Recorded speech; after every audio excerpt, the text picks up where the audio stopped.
I've been waiting all day for Sunday night. Those words, man, I'm looking at it right now, Faith Hill singing. Those words ring true today if I've never felt it before in my life. I was waiting all day for this game. First of all, congratulations to Ashanola Hampton, wifey. Her Vikings won today in classic fashion. AP, I had a tear for you, my man. I had a tear for you, my man. All right, but this is going to drive him to bust that record in another year. So now I'm a wreck, people. I'm a wreck. That's why I decided to do videos like this after this game, because I want you to see how I am throughout the whole game, because I know something crazy is going to happen. Whether it's something good, something bad, something amazing, I don't know what's going to happen, but something's going to happen that I want to keep a track of for the rest of my life or whatever. So here we go. All I know, I don't know who's going to win, but all I know is from what we've been through this season, the trials and all that kind of stuff, and everything that's happened to the Dallas Cowboys, and how we had to fight through not playing well at certain times. This is a privilege to be able to play in this game for these stakes. Absolutely. All right, let's go.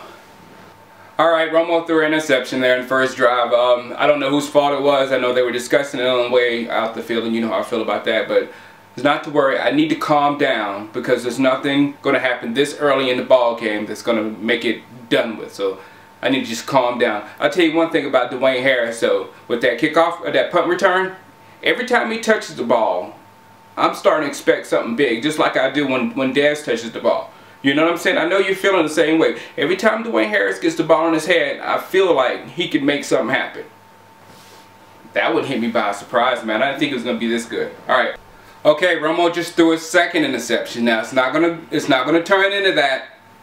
Let's just wipe it out. We have the control right now to wipe that out of our mind. It's not gonna turn into that. Okay, it's just another interception. I don't know what he was throwing at in that second one. The first one, I kind of could have went with Ogletree or him or whatever, but that one was like he just threw a duck up there. So, but it's not gonna go there. Let's continue to stay positive. It's just 0-0. All right. Yes, we got into the end zone first, 7-0 Cowboys. It appears that, the clock had went to 0, but remember, people, the referees have the official time, so maybe it was just a little, a half of a second off or something like that, I'm looking for something here. Yeah, we got away with one. Touchdown, 7-0, it's done. All right. 7-7. I told you about this Alfred Morris, man.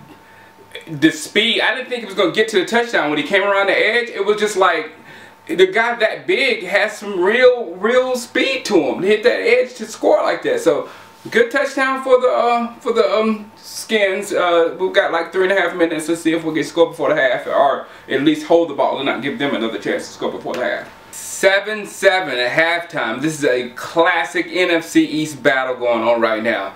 I hadn't calmed down. I've been trying to make myself calm down, but there's no reason to calm down so far. This game is just nerve-wracking.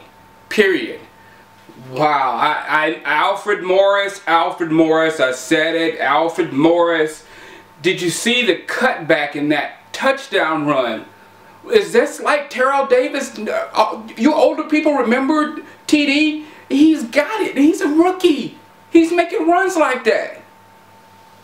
Alright, guys, we're down 10. Now, we've been in this position before, but this is where I said we didn't want to be. We didn't want to be behind 2 scores and they get the ball back. So we have to score a touchdown now. Maybe a field goal, but we cannot give them the ball back with a 10-point lead, or it's curtains. I even tweeted that was probably it, folks, when it was 21-10 and they got the ball back, but the defense really just showed up just then. You know what I'm saying? So now we got the ball back, and what I tell you about Dwayne Harris, every time he touches the ball, I start expecting big things from him, and he's producing. I'm curious to see what Dwayne Harris does from this point on. 21-10, Washington with like 6 minutes left to go. Let's see if we can pull this one out, man.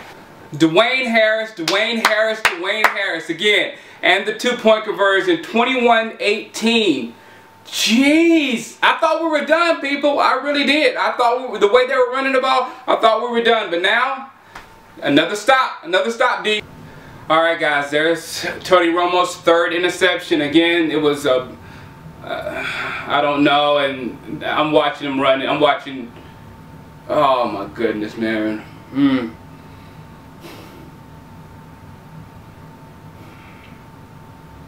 All right, it's not over. We can hold them to a field goal and then get the ball back. Then we have a chance. All right. This reminds me of last year. And last year I did a little mini rant when I was in Hawaii about this football team and how this reset button needs to be hit because of the young talent that we have on this football team right now, to get some players to go with those young bodies so we can move into the future. Two teams in this playoffs immediately. Washington has turned the corner and moved into the future. The Colts have turned.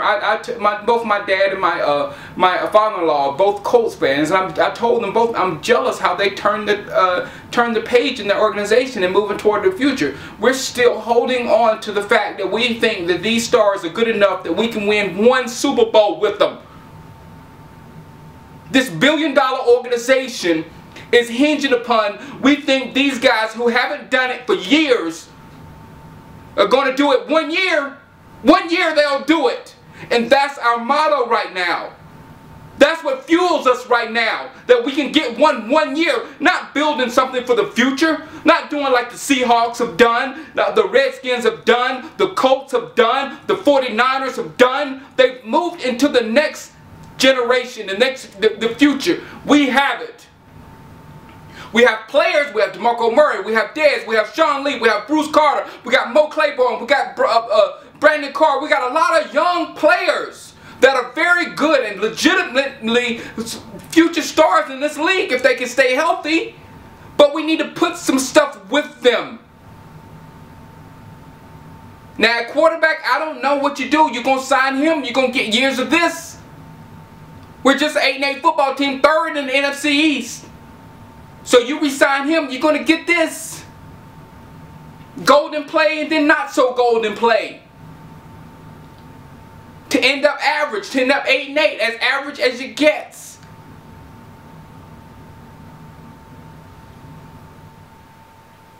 So I don't know what to do, man. I don't know what to do. Like I said, if we maintain with this roster the way it is, I know we had injuries. That's not an excuse. The team we're playing out there has a boatload of injuries also. That's not the excuse. It's time to make a decision for our future and quit holding on to the fact that, oh, we might win one Super Bowl one of these years. That's not Dallas Cowboy football. That's not how I was raised. That's not how Jimmy and them ran things. They were a dynasty. And we're depleted to the point where we hope that we can do it 1 year.